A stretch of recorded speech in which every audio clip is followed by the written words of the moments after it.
Olá pessoal, Antonella Chiarati, da série de vídeos para veterinários, vamos falar um pouquinho sobre anemia hemolítica em cães.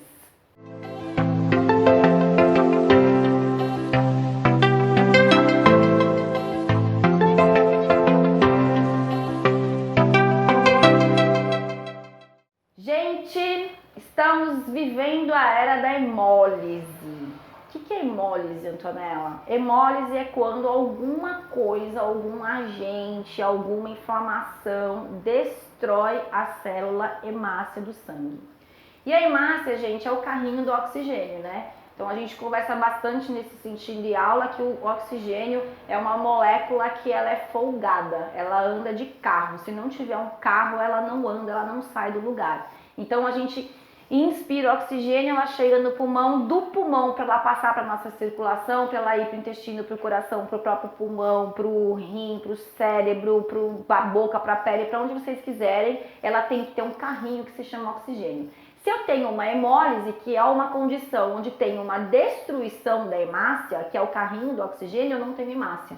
Sendo assim, eu posso respirar o quanto de oxigênio que eu quiser, que eu não vou conseguir distribuir isso para o organismo. E as situações que causam hemólise são muitas. Então, doença do carrapato pode causar hemólise, algumas medicações podem causar hemólise, anti-inflamatórios humanos podem causar hemólise.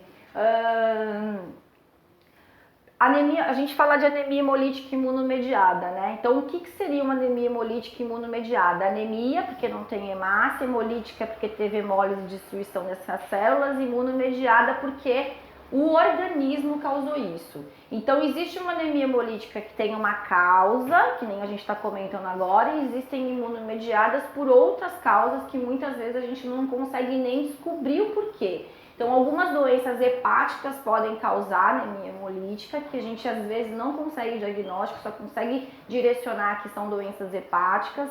Além da doença do carrapato, que a gente comentou, leishmaniose, leptospirose podem fazer também doenças hemolíticas, alterações hemolíticas.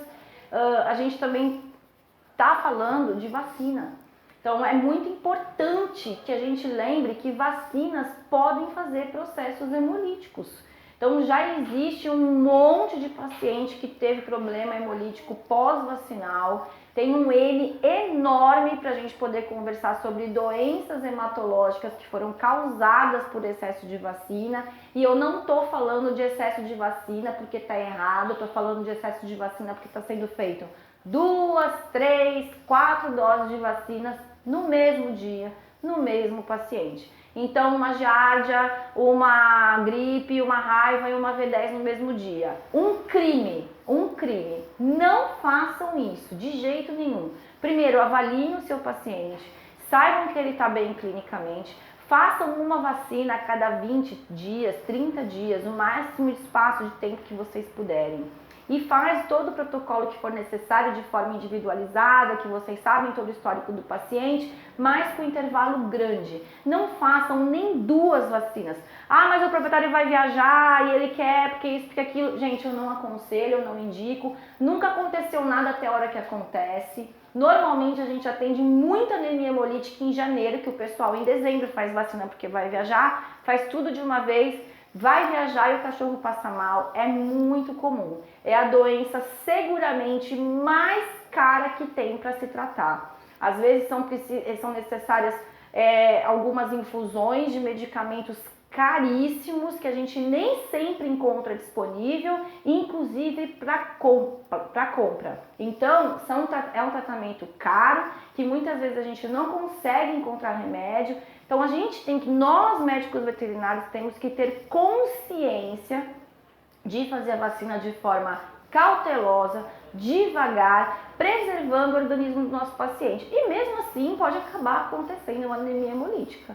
Então a gente tem que ter bastante cuidado. Quando a gente estiver diante de um paciente todo amarelo, que ele dormiu bem, ele acordou todo amarelo, a gente vai fazer os exames de rotina normal e a gente vai ter que fazer as bilirrubinas para a gente poder identificar se ele tem bilirrubina direta ou bilirrubina indireta aumentada, porque isso aqui que vai mostrar pra gente aonde que está o problema. Se a gente está falando de um problema hemolítico extracelular, se a gente está falando de um problema de vesícula biliar, um problema hepático que está acontecendo lá dentro desse cachorro. Então a gente vai fazer o hemograma de acompanhamento, porque muitas vezes são necessárias transfusões de sangue, tem que fazer o acompanhamento sempre desse paciente. Algumas medicações, como corticoides, imunossupressores, ajudam muito no controle dessas doenças, até dessas alterações, até a gente conseguir chegar no diagnóstico, porque não é porque a gente olha um cachorro todo amarelo que a gente sabe o que está acontecendo. Como está o pulso desse paciente? Ele está respirando mal? Ele consegue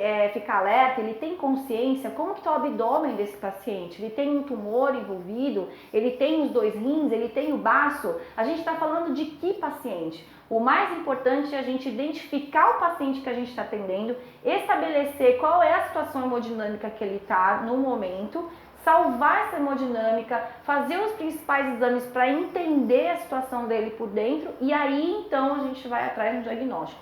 Não existe olhar um cachorro amarelo e dizer se ele tem lepto, se ele tem leite, se ele tem imunomediada por XPTO, doença do carrapato, seja o que for. Não existe isso. O cachorro está amarelo, ele está ictérico, a gente tem que descobrir o que é. Mas antes disso, identificar a situação clínica e hemodinâmica desse paciente é fundamental. Senão, antes de você pegar o tubo de sangue para coletar, ele morreu, tá bom? Liga o oxigênio, não esquece disso, que paciente que não tem hemácia, não tem distribuição de oxigênio, deixa esse paciente oxigenando, até você saber como que ele tá e decidir se ele vai para transfusão, se ele é um paciente cirúrgico, o que tem que ser feito. Tá joia? Uso de luvas, porque até que prove o contrário, esse cachorro pode ter leptospirose, que é altamente contagioso, tá bom? Não esqueçam de usar as luvas para tudo. E não usem a luva nesse paciente e essa mesma luva em outro paciente. Ou nos utensílios que vocês vão usar. Estetoscópio, termômetro, um para um paciente ictérico e outro para outro paciente que não tem icterícia, que não tem suspeita de doença infecto-contagiosa. Tá joia? Pessoal, é um assunto pouco falado ainda, é pouco explorado, muito importante. Paciente ictérico é rotina, mas paciente com anemia hemolítica pós-vacinal não é rotina. A gente vê muito pouco se falar disso, os proprietários têm pouco conhecimento, só sabe sobre isso quem passou por isso. Então vamos ser mais humanos, né? Não existe uma necessidade de fazer 4 vacinas de uma vez, você não vai perder o paciente se você não fizer as 4 vacinas de uma vez, você está preservando o organismo do seu paciente, tá joia?